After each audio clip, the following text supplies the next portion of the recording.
into a couple examples from anarchist circles. I want to, again, reiterate some of the limitations, which maybe overlap with Chris, is that sometimes it's really hard to see the possibilities through the damaged life that we live in.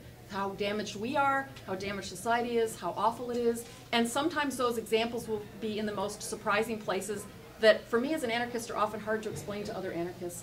So in Vermont, we have a tiny little state legislature where, like, you're this far away from the state legislatures and everybody knows each other, and same-sex marriage was debated last week, and it was one of the most unbelievable conversations I've ever witnessed, where the legislators decided to pass that. They listened to each other, they were compassionate, they allowed disagreement, they changed their mind, everyone was articulate, people, you know, talked from the personal and the political, and they came to a really, struggled in a way to make a really hard decision that wasn't by the majority, that everybody felt pretty good about at the end.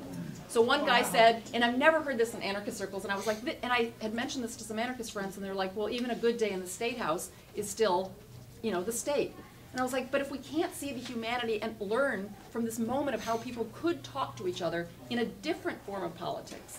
And that was a good lesson for me, is like, look, here's how people could communicate.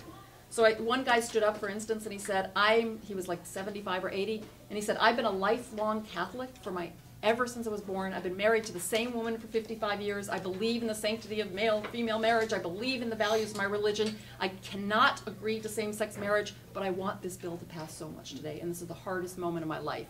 And he said that in front of like 500 people. And I'm like, the humanity and how we would talk to each other prefigured to me how we might make decisions. So we have to look in strange places sometimes.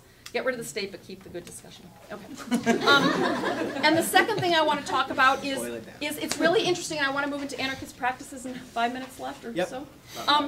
A little bit, and just touch on some, is that a lot of what I want to really look at here in the United States and North America, because I think a lot of times we're like, oh, Zapatista, sexy, fully articulated, amazing, wonderful, and we're not at that place, but we have to start from a place where we are. And so if we plan to do work here and not say, wow, it isn't quite as dramatic, and we might go do solidarity work there, but if we're planning to do work here, we have to see the possibilities in our own work, and I really want to take that seriously.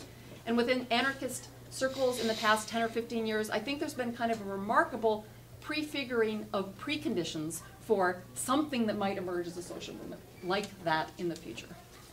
And there's also been a profound co-optation of a lot of things anarchists have done. And as a friend of mine said recently, that's a victory for us. Because when people start doing the things that we did, like guerrilla garden, now suddenly the Obamas are like, let's plant you know, like people that would go take public lands and just plant gardens. And obviously it's a different thing that they're doing, but now suddenly everyone's like, sure, let's plant gardens and State House lawns and White House lawns and things like that. Okay, we're done with that fight. But it's cool. Like, is that a problem that people are planting food on public lands? Good. It's not radical anymore. Let's push prefiguration farther. So co-optation is a way, in a sense of that failure and success at the same time. Okay. So, okay, in the last few minutes, this is really hard to explain unless there are people who are anarchists in the room, and I find it really hard to explain anarchist practices that make sense to people. But I think what's been interesting in the past 10 or 15 years that anarchism has really brought to a sense of prefiguration in North America, which again is so tiny but so crucial, is the beginning of us schooling ourselves in freedom, of how we would begin to do things. And that comes in some tiny little things that don't add up to much, but I think could.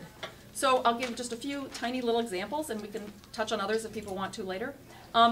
That people had done at the large anti-capitalist demonstrations. Anarchists had brought all sorts of, we will bring our own healthcare providers to it. We won't rely on other emergency providers. We will provide health and safety for people through medics at demonstrations.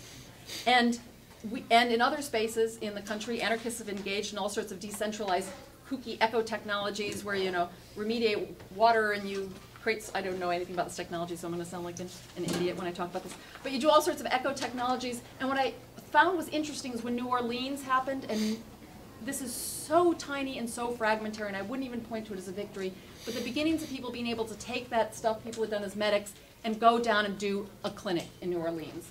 And people take the remediation they've been able to do and go down and help people remediate some of the toxic waters that had happened in New Orleans. Tiny, fragmentary, didn't in any way even touch the surface of meeting the human suffering that happened in New Orleans and is still happening.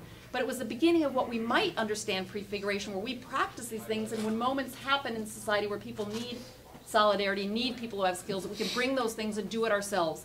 And as we saw in that example, the state totally failed. Most of the government totally failed, and people had to rely on each other. And if we have more and more skills, anarchists are really good at saying, let's figure out those skills ourselves, and we're all capable of that, and we can bring that to situations. Little examples like that. Am I still okay? One more minute. Okay, I'll go through a few other really quick examples. I talked about forms of collectivity, but other things are food projects from Food Not Bombs, which a lot of people are familiar with, where people cook food and provide food out of the sort of excess. But we would always have excess of food, I would argue. Bike co-ops, where people provide bikes. Independent media things, where we do our own media. And I could go on and on with those examples, but anarchists tend to say, how would we do a media ourselves? How would we do food ourselves? How would we do these things ourselves? And how would we bring that into a larger community? That do-it-ourselves sensibility, I think, is so a profoundly beautiful prefigurative practice, because it involves different social relationships, different social organization. And I will zip through two other examples and end, is I think for anarchists especially, ways of thinking about how we would educate ourselves for freedom often takes place in the realm of education. So from coming up with anarchist-free universities where education is deemed commodified, study groups where we figure out our own curriculum and everyone is a teacher and a learner at the same time, all sorts of forums for popular education where we think it's important to know about the world together and problem solve it together, not because of a career or a profession or money, which we all have to figure out how to do that, but in ways where we make ourselves seen and heard and create our own education. And the last thing, which I want to end on, that I think is almost the most important thing, and I have lots of other examples which we could go into later, is that anarchists have really brought a directly democratic sensibility to how they relate to each other in discussions, but also, this is I think the most profound contribution of anarchism right now in the last 15 years, is that we can figure out different ways to take power and make decisions even on small scale. So whether that's through affinity groups, spokes council models, convergences, collectives, co-ops, anarchists spend a lot of time on process and how we speak to each other and how we structure organizations where we all are deciding what we want them to look like. So I just end that prefiguration again for me is not just social relationships, but we do need to transform those because that's how I understand what capitalism does to us.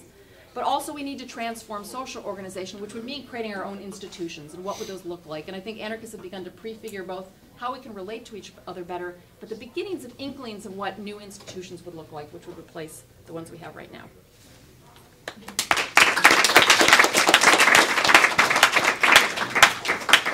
Thanks, Cindy. Next.